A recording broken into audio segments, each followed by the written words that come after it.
Welcome back, brothers and sisters. I am Braden, and this amazingly wise sage of a guy right next to me. This is Tim, and this is Second Legacy. And thank you for stopping by today, guys. We are going to the info war. That's what we're doing. We're going into the shooting that happened in Kansas City because turns out we were onto something before the media was. What are the odds, Tim? No one saw that coming. Then we've got MSNBC bringing on Giffords.org and playing the middle guy. That's going to be a fun one for you guys because that one's going to get just destroyed. And our goofy gun grabbers today. It's a thing of beauty. You guys are going to love every second. Make sure if you are enjoying this content, you hit that like button, subscribe to the channel, and turn the notification bell on because Tim finds gratification in that. So let's get that. All right. So, Tim, it's Friday. We're filming it. It's probably released on Saturday. Yeah. Dude, we're one day over the weekend, man. We are. We're getting snow today, which really sucks. Like dipped into the 20s. We've been into the 50s and 60s. But next week we get our warmth back just in time for me to leave. I like how you always dive into the weather. Well, I like how you always jump right in. But you always ask how I'm doing. It's like, what am I supposed to say? I do. You know, it's like, well, I'm Good. still going Well, bald. all right. You know, I'm one day older than I was yesterday. You know, so I got to find something to talk about. No, I set you up for really good one-line quips at the behest of gun controllers. I mean, it's like so amazing, but you always go to the weather. Like, I think you're getting old. Anyway, that's okay. Well, you know, there was a funny comment I read in yesterday's video. One of our viewers said that they just absolutely love how you constantly take, you know, subtle and tactful jabs at my age in every video. Every time. Just like somehow a penis or a phallic reference always pops up somehow. Bailiff, whack his pee-pee. Yeah, we got to get the we have to like get some sort of animated thing that's like Elizabeth Warren to like calm that down and tone that down. I don't know. Anyway, we're gonna dive into this, Tim, because this situation in Kansas City, Missouri, the mass shooting, as it were. Yeah. Would you know, Tim? Would you believe it? They were not correct, and our sneaky suspicions turned out to be founded. They did. Yeah. Well, I haven't been reading the news this morning. I've been admiring the weather, so I'm looking forward to what you've uncovered for today's episode. Yeah, you've been sitting on the front porch with a rocker. I get it. Yeah, I support it. I know. Well, let me show you a few of the things because you sometimes read your tweets with your responses to these gun grabbers. I'm going to read a couple of mine here because I said this like legitimately right after it happened and the gun controllers were all on their tirades on Twitter. This is what I said. I would like just to say now that the leftist gun controllers love to race to virtue signal whenever a shooting happens. I have a sneaky suspicion with early reports that they are going to be disappointed with more details emerging. I promise I'll make a video when they do. And you know what? I said it in my video, Tim. Promises made, promises kept. Here's where I told Giffords.org, you're grifters who are in love with your own legends, and I look forward to correcting you publicly. And then this one was, see you soon. And oh, Tim, oh, wouldn't you know it? We're going to roll right into it. Let's play number 4, the newest out of Kansas City. I want to stress that preliminary investigative findings have shown there was no nexus to terrorism or homegrown violent extremism. This appeared to be a dispute between several people that ended in gunfire. Oh. You know what's crazy to me? Look, I knew it wasn't terrorism. Like the second the news broke with all the video and stuff that was circulating, especially after images of the perpetrators started to circulate, it was clear that it was more than likely run-of-the-mill inner-city type violence, a beef between parties. Yeah. And, you know, how often have we seen at these celebrations after victories for sporting events? This isn't the first time, folks. We've had riots, they've had shootings, they've had all sorts of violence, cars being turned over, buildings burned. So this, on the grand scheme of things, is really not out of the ordinary, unfortunately, because these types of events oftentimes fall into chaos. Now, they're going to focus on the gun side of this because they have an agenda, but they're not going to go back in time and show you all the other times where riots have broken out, police cars have been overturned, and buildings have been burned, all in celebration of a big win. But anyway. Yeah, but Tim, you know, there's something that I really would like to highlight and spend some time on because the missile right now is coming through the stratosphere and we're coming down because more clips are coming. The thing that bothers me the most is, and this is, I'm pouring out my heart to you. The thing that bothers me the most is these gun controlling people, media acolytes, Giffords.org, Everytown, March for Our Lives, Davy Hogg, all the ones who line up to stand on tragedy to further their points, basically manipulating people, which is disgusting. They all have this penchant to directly blame everyone that we know, every patriot across the country, every single person who believes in the rights that they have in the Bill of Rights, every single person who believes that law-abiding citizens are the ones that will keep this freedom going through the use of our rights. they line up to castigate them. Mhm. It's their fault. Blood's on their hands. If you didn't believe in your rights, this wouldn't happen. And it's a bullying technique. It's emotional bullying, and it's full of BS. Yep. Because what we're seeing right here, you're not going to hear any single one of those advocates come out and say, turns out there was a bunch of shooters, and it wasn't a white supremacist. It was actually a group of people who had a dispute, and they started shooting each other and indiscriminately hit innocent bystanders. You are not going to hear any of them say it. This is going to go poof. You know what I've not seen come from any of the gun grabbers? Any commentary about the shooters themselves at all. They don't talk about it. Can I let you in on they the haven't secret? They haven't posted any pictures or the video that's out there that of the perpetrators.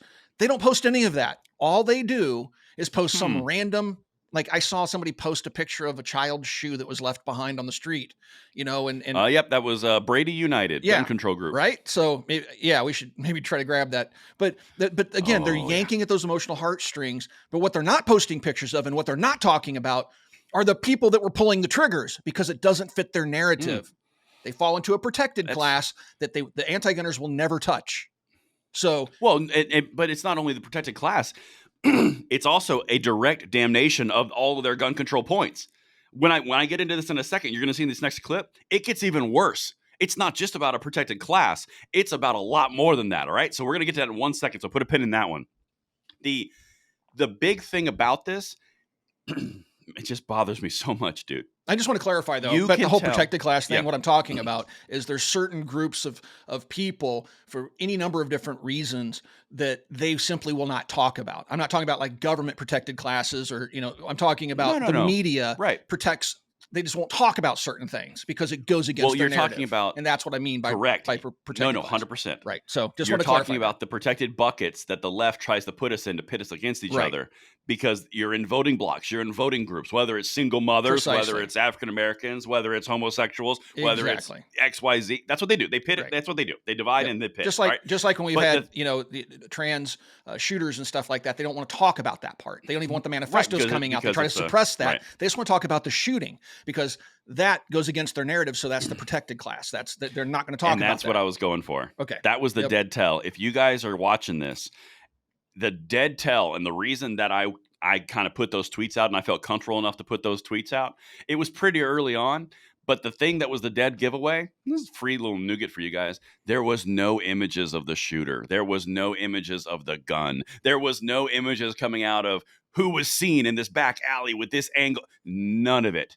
Right. All it was Kansas City. We should be able to go to parties. This is horrible. And it's all about the emotion. It did not one time instigate any emotion towards an individual, a group of people, or a specific firearm platform. That's how you know. When they don't do that, it's over. Because in contrast, any other shooting that we've seen that has different outcomes, it's like within 3 seconds, they know everything about the person. They know what they bought the gun. The ATF automatically knows where the gun was purchased. They know how many rounds. They know the ballistics. They know the curvature of the earth. They take you into the Borealis effect. I mean, like, they know everything. Unless you're talking about Vegas, but we still haven't learned anything about that one. But anyway. That's a different one. That is different. Yeah. So, but it is. And it's and the other thing that I want to point out here while we're talking about this, it's interesting, that first clip that you played, they're talking about terrorism. Who was talking about terrorism? But the media is perfectly content. Most of us that watch the live news reports and the images coming out already knew basically what had likely occurred there. But they're willing to suppress this certain information and let the speculation subtly push forward the notion that maybe these were actually white supremacists. Maybe these were domestic terrorists, which goes back to attacking maybe white Christians or whatever. They want to let that set out there for a while, because that's who they're targeting: gun owners and people that they love to use as a punching bag, and let it ferment for a while that maybe it was a white nationalist that did this, so that gets out there. But then they come out days later and go, "Oh yeah, that was none of that. One of us thought it was. So, why were you letting that happen?" Did you see how President Biden remembered what he had for breakfast? It's amazing. That's exactly what they do. Yep. Well, now, Tim, now's when we lower the boom. The missile, the proverbial missile that we were talking about, is now beyond the stratosphere, and it's in the lower atmosphere. Let's hit number 5. As mentioned yesterday, we have subjects detained, 2 of which are juveniles. We are working to determine the involvement of others. And it should be noted, we have recovered several firearms. What? Tim, several firearms? Yeah. With Handguns. multiple juveniles? Yep. And multiple juveniles. That's really weird. Yep. So these are children. So here's the narrative. These are victims, not perpetrators, and they're children, and it's all about saving the children, and they're firearms, not assault weapons. They don't want to talk about the firearms because they were handguns. So this is all things that goes into that protected class. They want to hide certain bits of information and let your imagination run wild. And you'll see this press conference, then you'll see somebody like Cacklebox Harris or Mushbrain Biden jump out there and say, we need to ban assault weapons. Look what happened in Kansas City. And then it disappears from all memory and becomes a number on their mass shooting list because it meets the criteria, but they don't want to talk about it. I'm going to paint a picture for you and all the people of Second Legacy. You've got multiple juveniles in a parking garage at a mass event with a lot of people. A dispute, per the police chief, occurs. Firing and basically weapons fire exchanging between the two parties occurs. Multiple innocent bystanders are hit and wounded. Then you have multiple suspects and you have multiple firearms on the ground. And they're expecting that more people involved. Do I have to spell out what this is? It's a mass shooting. It just in the parking lot may have been within 20 miles of a school, so it's going to date K-12's database here soon. No, it's gang violence, folks. It's gang violence. This is as clear as the day is long. This is check, everything that you could possibly ever see. This is why you see it in San Diego, when you had the gang shooting they considered a mass shooting, where a gang battle was rolling in California recently. That was like January of last year, I think. All of these things they're trying to frame as something that they're not, and when they can't twist it enough, they abandon it completely. Yep, completely. And keep in mind, want to see folks, a good example of that? Well, hold on, but sorry, go ahead. Just touch on that the whole gang violence thing versus mass shooting. See, mass shooting, when they label everything a mass shooting, that plays to the emotions of the voting bloc. Right? People like, oh my gosh, a mass shooting, innocent bystanders, innocent people, everybody's innocent in this plot line. But then if you say what it is, it's gang violence between gang members. Well, then suddenly that doesn't have the same punch, and you're not going to get the same political, capital out of that. So you got to reclassify it. We're not going to talk about gang violence because we're pretty desensitized to that. That's been going on for decades. Let's call it a mass shooting, and then we can get votes to ban everything. Anyway. But do you know? But you hit on something very powerful, and I love this discussion because more people need to hear it. Please share this, guys, if you are watching this. All right. Here's the thing about this. This factors into and filters into a point that we say a lot. The thing that we're talking about, hey, they go after ARs because ARs can be framed as the big scary gun, and even though it has no direct tie-in to any statistical impact on the actual gun violence per year, they still go after it because it can be framed as scary and too much, and it's extreme. They won't go after handguns because even Democrats own handguns, and they know it's a bridge too far, right? It's the same thing with gang violence. Like this right here, if you call this gang violence, everyone literally throws up their hands, and the pressure becomes, well, why are the gangs allowed to have guns? Why are the gangs allowed to do this? Why are the gangs in existence? Why are they allowed to be shooting at each other? What's the accountability? It shifts back to them.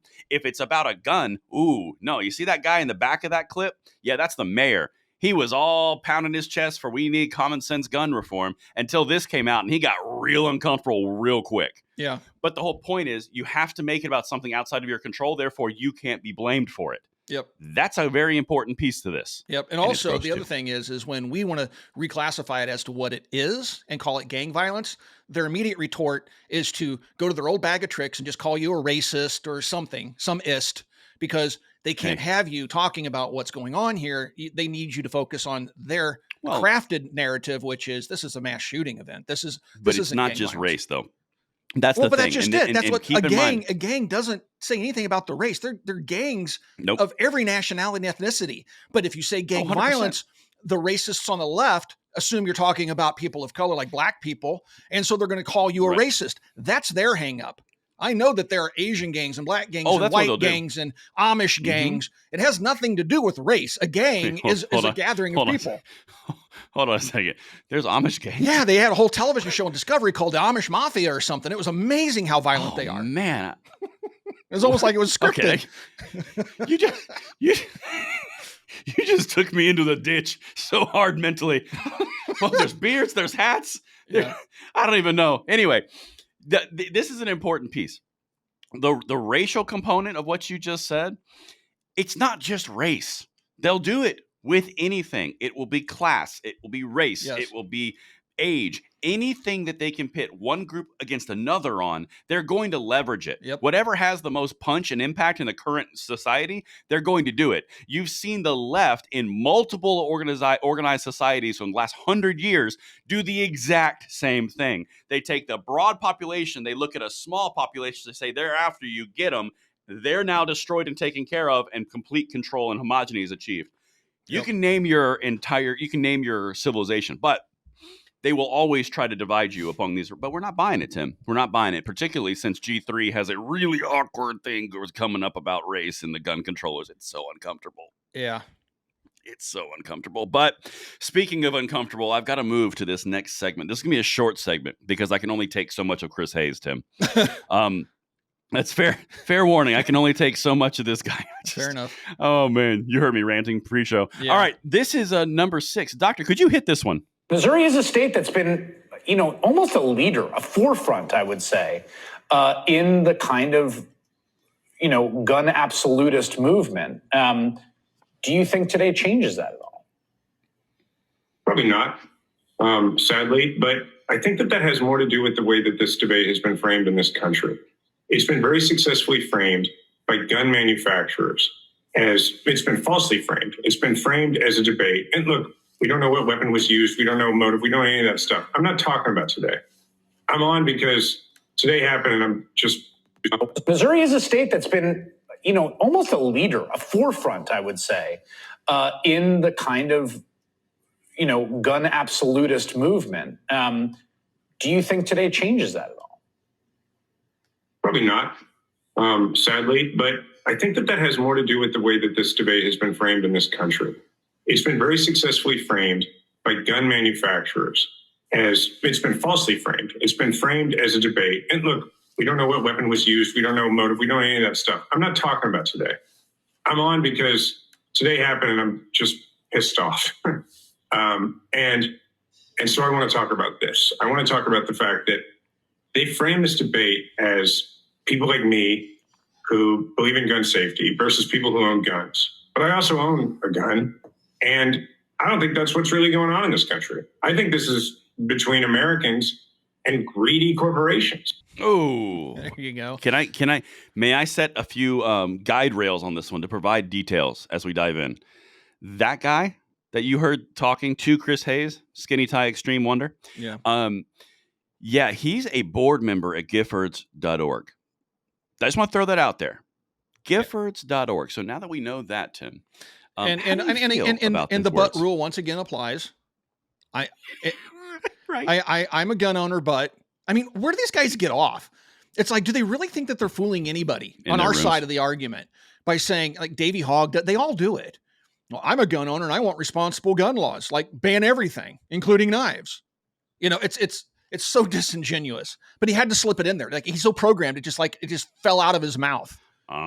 It's just like, oh, you can believe me because I'm a gun owner too. And then there are always a bunch of Marxist cucks. I mean, this guy also goes out there and just rails against corporations. Like it's capitalism, folks. It's the guns and capitalism. If we're all a bunch of Marxist Leninists without guns, life would be so much better. The bread lines are awesome. You get to know your neighbor. Preach. That is, you get to know your neighbor. I've never heard that. That's so true, Tim. It's about civics after all. Yeah, because you stand in line for days waiting for bread in the old Soviet era. You know everybody. You're so close, and then you get crying and sad when they kill all your family because they're communists. So the other thing here, I think you nailed some very important pieces. I'm really glad you picked up the Marxist communist angle because I like that one too. I can't miss it because I'm so anti-communist. That's fair. That probably makes sense why you don't like these gun controllers. Yeah. So the Giffords.org guy goes, and I love the caveat, the way he covered himself, because they knew the whole time. And he goes, I mean, when you look at what happened today, but it's not even about today. We don't know firearms used. We don't know motives. We don't know anything. That's what I don't, I'm not here to talk about that today. But what I want to talk about today is that. Yeah, evil corporations and gun manufacturers. That's what I'm just pissed off, and it's the evil corporate gun manufacturers, and they're controlling the narrative, and I don't even know what the narrative is. I don't want to talk about that today. I'm just pissed off. We're gonna get to that in 1 second. That's that's the best part. So the thing that I really want to dive into with him just for a moment with you, he said something that was so incredibly powerful, and not in a good way from our perspective. He made it basically aligned to the gun companies' feet and laid it right at their feet and say they have framed it as it's us versus them. It's either gun safety or gun control. And that mirrors and echoes exactly what Kamala Harris says when it's about that's a false choice between gun safety and gun rights. There is a consistent and direct line between gun control organizations and every single White House employee. Mm-hmm. Every single person, there's a direct line. So they're saying the same lines, but I want to draw those that correlation. The other thing that I really find fascinating, Giffords.org is among one of the groups that made every single Democrat completely distance themselves from the NRA and taking any type of political donation from anything to do with a gun company. Mm-hmm. Anything to do with a gun company. Literally $0. Yeah. Go back 20 years in time, and it was a completely different landscape. Yep. And they also went through and said, if you have anything to do with any type of gun company, organization, board member, donation, vote, you are part of the evil class and you are owned by the gun lobby. And they made it on the Democrat leftist side an anathema to be anywhere near anything to do with a firearm. That's what they've attempted to do anyway. Yeah. So now unless you're holding one like Davey Hogg and shooting skeet and saying, correct, look, I'm one of you guys. I want to take this away too, but I'm really with you. But what is up, my fellow gun owners? Yeah, what's up, my fellow gun owners? Yeah, I love that one. But the thing that I'm trying to land this plane for the beautiful people of the Second Legacy, they created this dynamic where it's us versus them, gun control versus gun rights. And when they started getting their teeth kicked in by the SCOTUS, they lost support across the board. No one cares about their gun control narratives because they're getting too extreme and insane. Like, I don't know, using AI voices of dead kids to further push gun control. You know, other than those things, now all of a sudden it's why can't we get along? It's I'm a gun owner too, and it's really those gun companies who are responding to my direct attacks after 20 years. It's their fault. They set up this false dynamic. Evil corporations, all for profit. Oh, it'd be so much better if we didn't have any of that, and we're all living in dirt floored huts, and we're all equally poor. Sorry. Exactly, Tim. But we would all have equal dirt floors. We would. Until someone brushed theirs better, and then that was unequal, and you had to go dirty it up. You have to understand these people and what they achieve.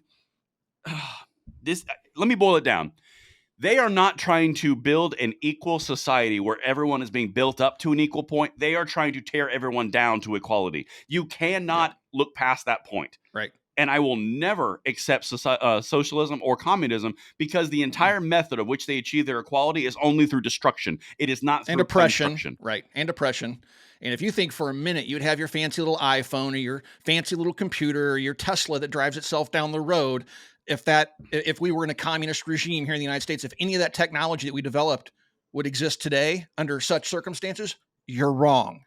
The Soviets didn't do anything anybody wanted because they were broke. The whole reason we have everything we have today is because of capitalism and those evil corporations. Anyway, it's true. Oh, so evil. Well, Tim, I've had all about I can have of a skinny tie. I'm gonna be honest. I hate skinny ties so much. And how did you let me get off on an anti-communist rant? Because he said no, that was legit. No, there was straight up roads to that. He said greedy corporations. Totally valid. Totally, you get a stamp of approval. That's exactly where it should have gone. That's absolutely correct.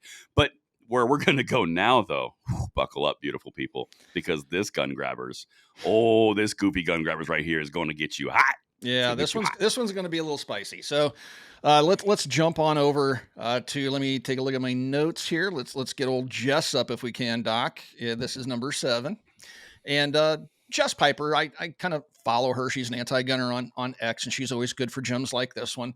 And of course, we are talking about the shooting that took place in Kansas City after the Chiefs' victory at the World Series. Yes, I know it's a Super Bowl. I just make fun of me not liking sports. But anyway, the anti-gunners have been making fun of, prodding, criticizing the governor of Missouri because when the shooting broke out, he took cover. Okay. So he's pro-gun, but he took cover. He's a coward. Well, Jess, sweetheart, you know who else takes cover when people start shooting? Soldiers. Because anybody with two brain cells to rub together realizes that if somebody's shooting potentially at you, you might want to get behind something harder than the bullet that's coming towards you. It's a good idea. Yeah. Generally standing there, like, I don't know, there's this movie and this character called Kilgore. Doc, is there a video clip you can throw up? I think this is what Jess thinks gun owners should do if they receive incoming fire. Can we throw that clip up really quick, Doc?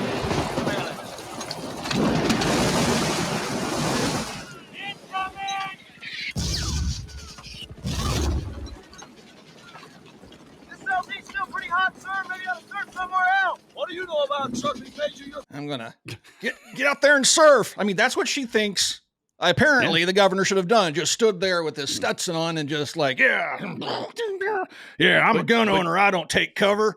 I mean, but you know what's interesting about that is if we kind of cross correlate gun control to gun controller, get a full dynamic, a full dichotomy of stupid, if you will. Davey Hogg, I think he was actually assaulting the police officers verbally on Twitter for doing almost nothing, but 800 of them ran directly towards the gunfire. Literally, yeah. He called them all cowards with guns. We covered that. Mm-hmm. And if you watch any of the video, there is a sea of officers running towards the gunfire, right? Yep. But he has it in his mind that, you know, what they're trying to debunk here, folks, is the notion of a good guy with a gun, right? That's something that the 2A side says all the time. If a good guy with a gun had been there, this could have been averted, right? And so police get lumped into that. And so when this happens and the police aren't immediately able to stop it because maybe they're not standing right next to the perpetrator was perhaps smart enough to distance themselves from anybody in uniform before they committed their act. Well, then the police are cowards and the good guy with the gun thing just doesn't hold water. So in essence, they're advocating for like what Davey over at K-12 Shooting Database advocates for. Security doesn't really do anything. Security at schools never work. And it's not like security at airports work or security at the White House works. Security is a joke. We don't need it. Just get rid of guns and get rid of security. And then we'll just all live in kumbaya in a happy communist commune. Wow. Rant. That was a good one. It's okay. I was letting it roll. I was letting it ride. I know you're like, no, but he's on one now. No, we're good. We said the word communist, and I'll see you in 25 minutes. No, I love it. I go team. I'm here for it. But I think that's a very valid point that you brought up. They're actually trying to make the point that someone who would get down during gunfire is a coward and not a gun owner, and therefore we shouldn't have gun rights because he got down under incoming fire. Like, you guys are reaching hard. And I look forward to continue to make you reach while we just destroy you and build up our gun rights for the next generation. No big deal, whatever. Hey, Tim, I would like to put a preference on this first, or a prefacing warning on this first one, if I may. Sure. On this next one, I'm very offended that Brady would do this, and it turns out that they are terrible. And this is not condoned by Second Legacy, but we've got to tell you because they have made some very, very mean tweets about a very, very special month. And I am offended deeply. Please continue. So February is Black History Month. And in celebration of Black History Month, Brady, United Against Gun Violence, made the following tweet, number 9, Doc. They say, our new study finds that despite making up just 14% of the U.S. population, Black Americans account for 60% of firearm homicides each year. They don't talk about the victims. Anyway, honoring Black history means ending gun violence. Learn more about the facts that make us act. If you take the time and swing by and check out this tweet, because I believe it's still up as of this recording. Oh, it is. It is. Read the comments. And oh my God, they're brutal. Smoked. They are brutal. So in celebration of Black History Month, we're going to point out this. And was not well received. Let's just put it that way. No, but they kept it up. They did. They did. doubling down. They're like, nope, I'm good. This is Black History Month, and we are going to talk about how a disproportionate effect on this population. It's for the February. Guys, like, this is, if the gun controllers don't come out and at least call this out, I mean, like, this is overt racism. Overt. But no, we can't. No, it's okay because they're gun controllers. But here's the other thing. I would disagree that statistics are racist. Numbers aren't racist. No, they told me it was. Right? They told me it was. But what we see here in this tweet is something they refuse to talk about ever. And look, the violence that they're talking about here isn't driven by skin color. Okay? Nope. It is not. It has nothing to do with race. It has to do with socioeconomic and like being in a city versus being in rural areas where people are packed in on top of each other. It has to do with drug wars and turf wars and gang violence and all this stuff. We've already covered the fact that gangs aren't all black. Right. They come from every ethnicity. So, but the fact that they post this in February is truly tasteless, in my opinion. Right? I don't see statistics and facts as being racist, but I do think this was poorly timed. Lie? What's that? You mean I bought the lie? This isn't racist?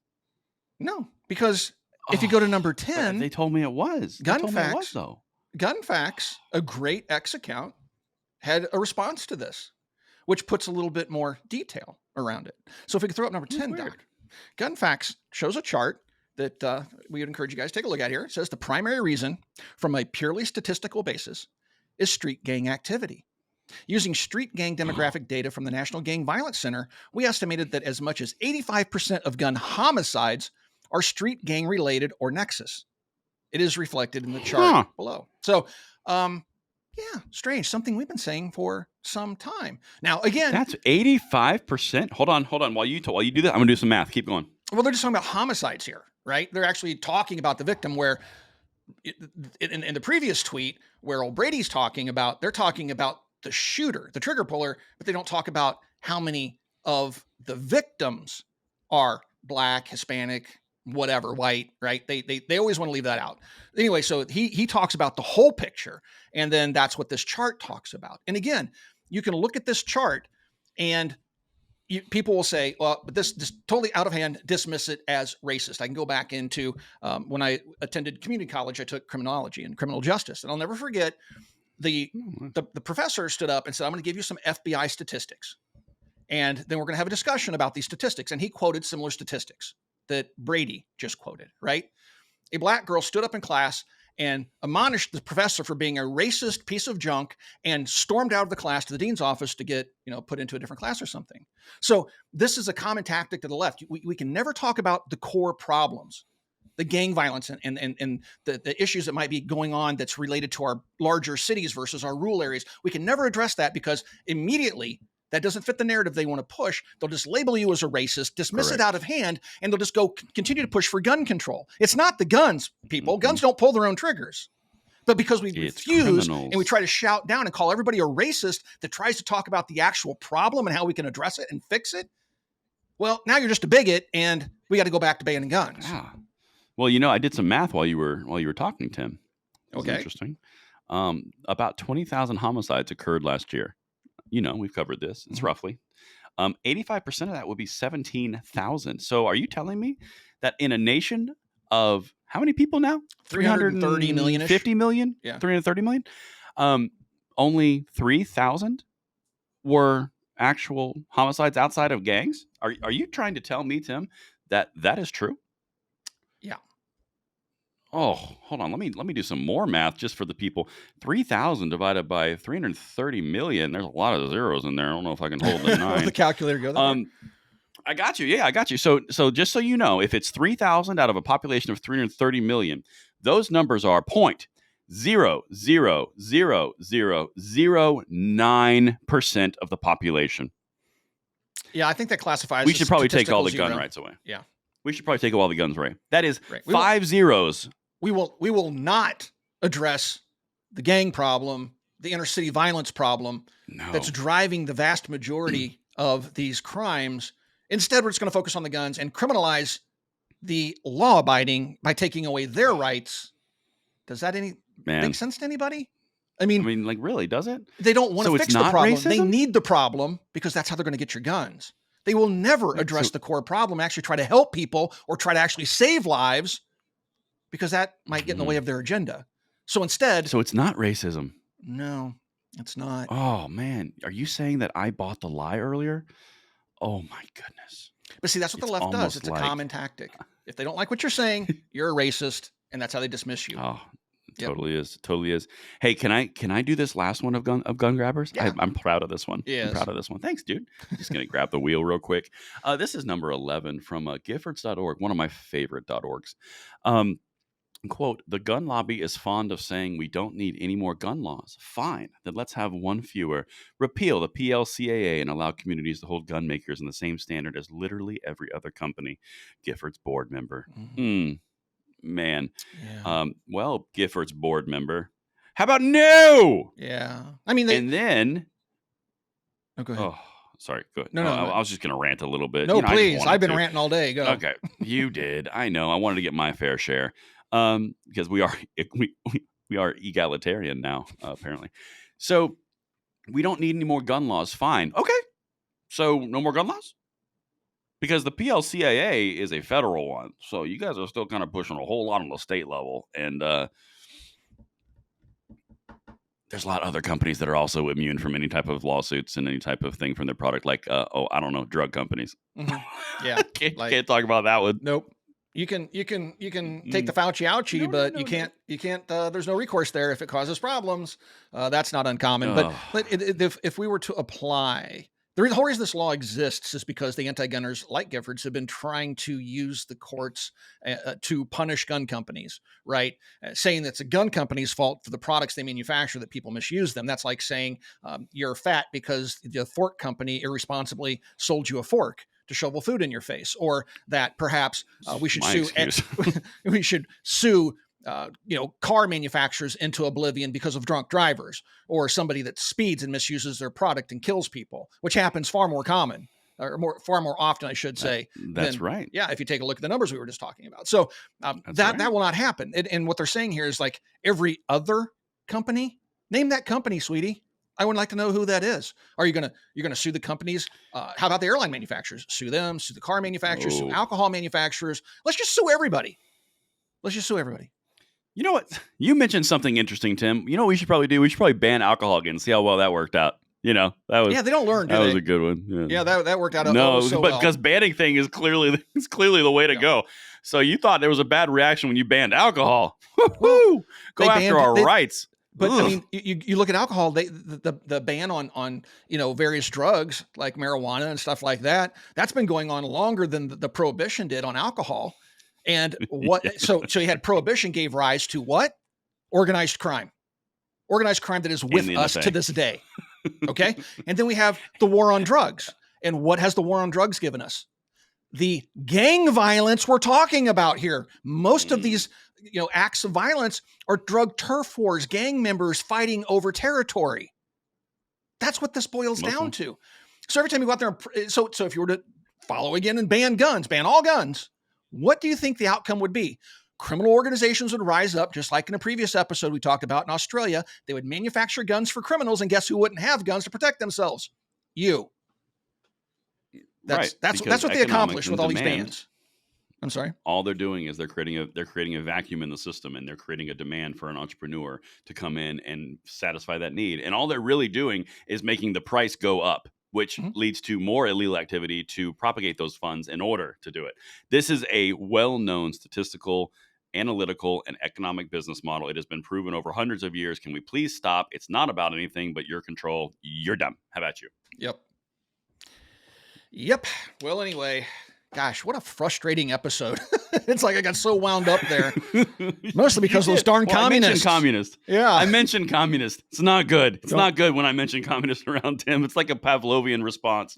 A quick funny story before we close out, because we're running long here, but we were at a gun rally, and one of the attendees came up to Jason, my cameraman, and said, "Hey, I want to run over and say hi to Tim, but I'm a member of the Socialist Gun Owners Club," or something like that. And Jason said to him with a straight face, like, "I wouldn't tell him that."